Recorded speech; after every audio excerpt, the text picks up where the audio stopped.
नमस्कार, मैं डॉक्टर राकेश कुमार शर्मा, सहायक आचार्य। आज हम BA तृतीय वर्ष अर्थशास्त्र का जो फर्स्ट पेपर है समष्टि आर्थिक सिद्धांत, इसमें अध्याय 13 केंद्रीय बैंक का अध्ययन करेंगे।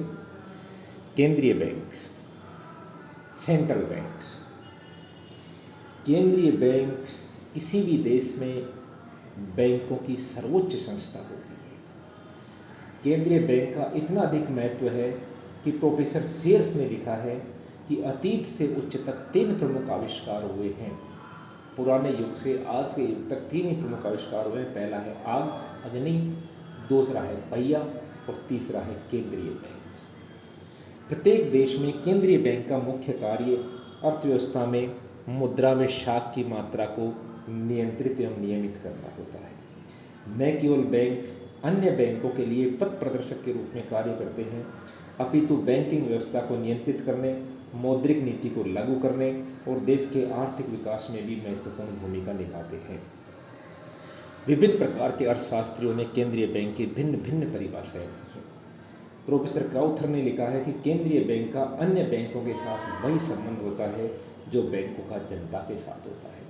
क्राउथर की परिभाषा वर्तमान समय बिल्कुल सटीक है कि हम जो व्यापारिक बैंकों के साथ लेन देन करते हैं, हम व्यापारिक बैंकों में धन जमा करा रहे हैं, व्यापारिक बैंक केंद्रीय बैंक में कराता है। हम व्यापारिक बैंकों से उधार लेते हैं, व्यापारिक बैंक केंद्रीय बैंक से उधार लेते हैं। यानी कि जो व्यवहार हमारा व्यापारिक बैंकों के साथ होता है धन संबंधी, वो सारा का सारा व्यवहार, धन संबंधी जो व्यवहार है वो व्यापारिक बैंक किसके साथ करते हैं? केंद्रीय बैंक के साथ। प्रोफेसर डी कोक ने कहा है केंद्रीय बैंक वह बैंक है जो मौद्रिक संरचना के शीर्ष पर बनाया जाता है। मौद्रिक और रचना के मौद्रिक रूप से जो शीर्ष पर बनाया गया बैंक है वो बैंक है केंद्रीय बैंक। बोरा स्मिथ ने लिखा है केंद्रीय बैंक उस बैंकिंग व्यवस्था से है केंद्रीय बैंक का आशय जिसमें एक बैंक को नोट निर्गमन करने का विशेष अधिकार प्राप्त होता है। यानी कि बोरा स्मिथ ने नोट निर्गमन के आधार पर केंद्रीय बैंक की परिभाषा दी है। डब्ल्यू शाह ने लिखा है केंद्रीय बैंक वह बैंक है जो शाख को नियंत्रित करता है। डब्ल्यू शाह ने शाख को नियंत्रण के रूप में केंद्रीय बैंक की परिभाषा प्रस्तुत की है कि व्यापारिक बैंक शाख सृजन करते हैं, उस पर कंट्रोलिंग का कार्य जो करता है वो केंद्रीय बैंक होता है। हार्ट्रे ने लिखा है कि केंद्रीय बैंक ऋण देने का अंतिम आश्रय स्थल है, यानी कि अंतिम ऋणदाता के रूप में हार्ट्रे ने इसको परिभाषित किया है। और ACW डे ने लिखा है कि केंद्रीय बैंक वह बैंक है जो मौद्रिक और बैंकिंग प्रणाली को नियंत्रित एवं स्थिर करता है। यानी कि मौद्रिक प्रणाली को नियंत्रित करने का जो कार्य करता है वो केंद्रीय बैंक करता है। तो ये विभिन्न प्रकार के अर्थशास्त्रियों ने इनकी परिभाषा दी है। किसी ने नोट निर्गमन के आधार पर कहा है, किसी ने शाख को नियंत्रण के आधार पर, हार्ट्रे ने ऋण देने वाला अंतिम स्थल के साथ, क्राउथर ने व्यापारिक बैंकों के साथ इसका व्यवहार के आधार पर परिभाषित किया है। डी कोक ने इसको मौद्रिक रचना की शीर्ष पर बताया है। बोरा स्मिथ ने नोट निर्गमन के आधार पर बताया है। तो इसकी सर्वाधिक और उपयुक्त जो परिभाषा है वो ये है कि केंद्रीय बैंक वह संस्था है जो देश की आर्थिक प्रगति को केंद्रीय बैंक वह संस्था है जो देश की आर्थिक प्रगति को वांछित गति एवं दिशा प्रदान करने हेतु देश की मौद्रिक, बैंकिंग एवं शाख व्यवस्था का नियंत्रण एवं नियमन करती है। यानी कि केंद्रीय बैंक, फिर एक बार दोबारा से बोल रहा हूँ, केंद्रीय बैंक वह संस्था है जो देश की आर्थिक प्रगति को वांछित गति एवं दिशा प्रदान करने हेतु देश की मौद्रिक, बैंकिंग एवं शाख व्यवस्था का नियंत्रण एवं नियमन करती है। तो ये केंद्रीय बैंक की सबसे उपयुक्त परिभाषा है। भारत में जो केंद्रीय बैंक है उसका नाम है भारतीय reserve bank, reserve bank of India, जो कि हमारे नोटों के ऊपर लिखा रहता है, जिसको कि आप सब लोग जानते हैं।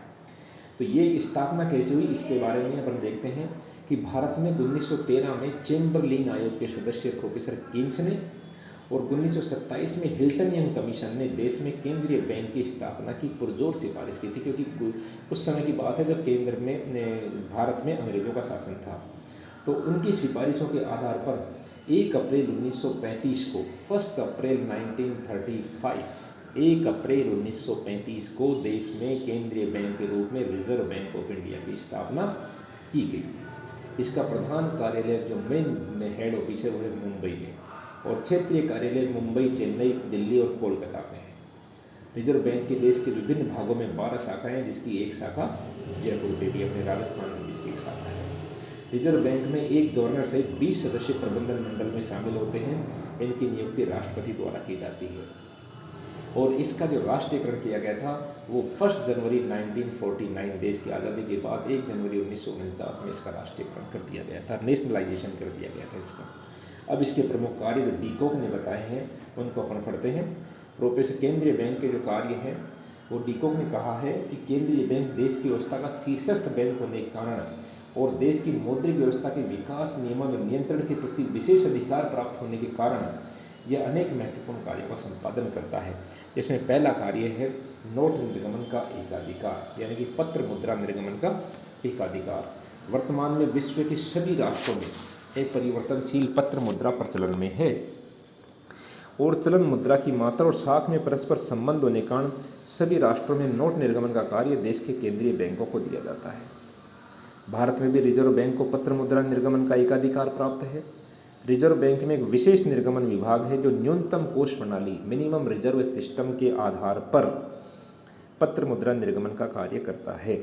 इस कोष के अनुसार 115 करोड़ रुपए के स्वर्ण और 85 करोड़ रुपए मूल्य की विदेशी प्रतिभूतियां रख करके 2, 5, 10, 20, 50, 100, 500 और 2000 रुपए के नोटों के निर्गमन का कार्य देश के केंद्रीय बैंक द्वारा किया जाता है। 1 रुपये के नोट का निर्गमन का अधिकार भारत सरकार के वित्त विभाग को है। तो इसमें 2 ही बातें याद रखनी है।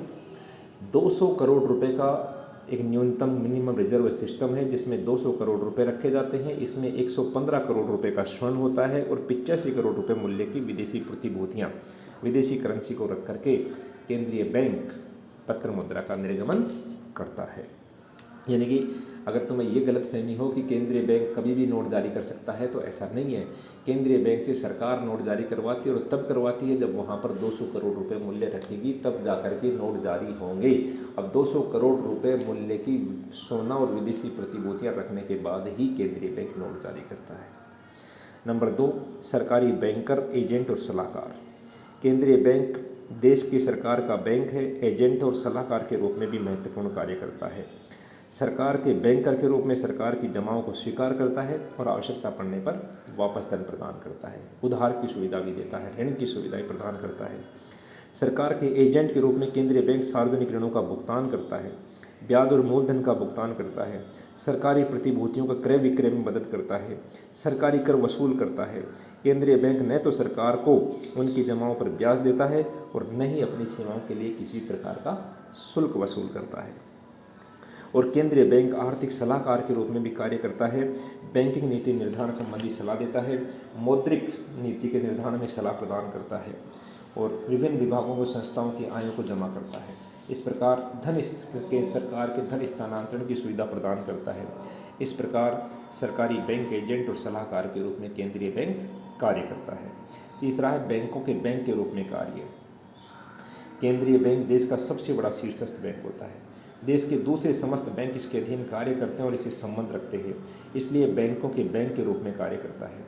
बैंकों का बैंक होने के कारण केंद्रीय बैंक देश के समस्त व्यापारिक बैंकों की साख और आर्थिक स्थिति से पूरी तरह परिचित होता है। उन्हें समय समय पर सलाह और मार्गदर्शन भी प्रदान करता है। व्यवस्था के लिए भारतीय बैंकिंग अधिनियम में रिजर्व बैंक को बैंकों के नियंत्रण और नियमन और विकास संबंधी विशेष अधिकार प्राप्त है। इस प्रकार भारत का रिजर्व बैंक केंद्रीय बैंक के रूप में भारतीय बैंकों का मित्र भी है, दार्शनिक भी है और मार्गदर्शक भी है। यानी कि बैंकों के बैंक के रूप में पूरा का पूरा जो नियंत्रण होता है वो केंद्रीय बैंक के पास होता है। चौथा है विदेशी विनिमय कोषों का संरक्षण। केंद्रीय बैंक देश का शीर्षस्थ बैंक होने के कारण यह देश के धात्विक कोष और विदेशी विनिमय कोषों को सुरक्षित रखने के लिए उत्तरदायी है। यानी कि विदेशी मुद्रा का जो भंडार है वो केंद्रीय बैंक के पास ही सुरक्षित रहता है। केंद्रीय बैंक इस कोषों को इसलिए भी अपने पास सुरक्षित रखता है ताकि भुगतान संतुलन की स्थिति में इन कोषों के उपयोग से विनिमय दरों में स्थिरता रख सके, क्योंकि केंद्रीय बैंक का जो प्रमुख कार्य है वो भुगतान संतुलन में स्थिरता भी बनाए रखना है। आवश्यकता अनुसार यह बैंक सरकार के विनिमय की दरों को परिवर्तित करने की सलाह भी देता है। जैसा कि जुलाई 1991 में भारत ने रुपये का 20% अवमूल्यन करने का सुझाव दिया था और रुपये का 20% अवमूल्यन किया गया था भुगतान संतुलन में स्थिरता के लिए। व्यापारिक बैंकों के नगद कोषों का संरक्षण। व्यापारिक बैंक केंद्रीय बैंक के पास कुछ राशि नगद कोष के रूप में भी अपने पास रखते हैं, जिसका साख नियंत्रण की दृष्टि से काफ़ी महत्व है। ये देश के बैंकिंग प्रणाली की शक्ति का स्रोत है और इनमें नगद कोषों के रूप में भी अपने पास सुरक्षित रखता है और वैधानिक तरलता के अनुपात के रूप में भी जो व्यापारिक बैंक अपने पास जो प्रतिभूतियाँ रखते हैं उनको भी उनके ऊपर भी सुरक्षित रखने निगरानी रखने का कार्य केंद्रीय बैंक करता है। मांग जमा और अवधि जमाओं का निश्चित भाग अपने पास जमा के रूप में रखता है। उसके बाद आता है अंतिम ऋणदाता। जो केंद्रीय बैंक है ये पुनर्कटौती का बैंक है। व्यापारिक बैंकों के प्रथम श्रेणी के विनिमय बिलों की पुनर्कटौती करके उन्हें वित्त की सुविधा प्रदान करता है। इसके अलावा रिजर्व बैंक आर्थिक संकट के समय बैंकों के लिए अंतिम ऋणदाता के रूप में भी कार्य करता है। केंद्रीय बैंक संकट काल में बैंकों के स्वीकृत प्रतिभूतियों, बिलों और हुंडियों की पूर्व कटौती पर पर्याप्त ऋण की सुविधा देता है। यह स्वीकृत प्रतिभूतियों पर अग्रिम ऋण की सुविधा भी प्रदान करता है। इस प्रकार केंद्रीय बैंक पुनर्कटौती का बैंक है जो अंतिम ऋणदाता के रूप में कार्य करता है। उसके बाद नेक्स्ट कार्य है केंद्रीय बैंक का समाशोधन, निपटारा और मुद्रा का हस्तांतरण। केंद्रीय बैंक के पास विभिन्न बैंकों के खाते रहते हैं, इसलिए उनके पारस्परिक लेन देनों का समाशोधन करना में केंद्रीय बैंक मदद करता है। ये चेक के आधार पर एक बैंक के खाते से राशि निकाल करके दूसरे बैंक के खाते में जमा करा देता है। उन्हें एक स्थान से दूसरे स्थान पर मुद्रा भेजने की सहूलियत देता है। यानी कि समाशोधन, क्लियरिंग, जो चेकों के क्लियरिंग का जो कार्य होता है, एक अनगिनत बैंकों की शाखाएं हैं और उनमें अनगिनत चेकों के लेन देन होते हैं, लेकिन इन चेकों का जो लेन देन का जो कार्य किया जाता है ये रिजर्व बैंक की शाखा में किया जाता है और रिजर्व बैंक की शाखा में इन बैंकों के लेन देनों को निपटारा किया जाता है ताकि इनमें किसी प्रकार का विवाद उत्पन्न ना हो, और ये कार्य समाशोधन कहलाता है। और मुद्रा की राशि भी एक स्थान से दूसरे स्थान पर स्थानांतरित हो जाती है। और लास्ट और अंतिम कार्य है साख नियंत्रण। केंद्रीय बैंक का सबसे महत्वपूर्ण कार्य है मुद्रा विस्फीति की स्थिति में साख की मात्रा को कम करना होता है और अविस्फीति की स्थिति में साख की मात्रा को बढ़ाना होता है। और जब इन दोनों कार्यों में साख की मात्रा को किस प्रकार से कम और ज़्यादा किया जाए, ये कार्य केंद्रीय बैंक के द्वारा किया जाता है। व्यापारिक बैंकों द्वारा साख निर्माण किया जाता है और केंद्रीय बैंक द्वारा साख नियंत्रण किया जाता है। तो ये जो प्रमुख कार्य है, इस कार्य में क्या क्या विधियां काम में ली जाएंगी, किस प्रकार से इनका उपयोग किया जाएगा, किस तरह से ये कार्य किया जाएगा, ये हम नेक्स्ट स्लाइड्स में देखेंगे कि किस प्रकार से केंद्रीय बैंक साख नियंत्रण के कार्य को संपन्न करते हैं। बहुत बहुत धन्यवाद।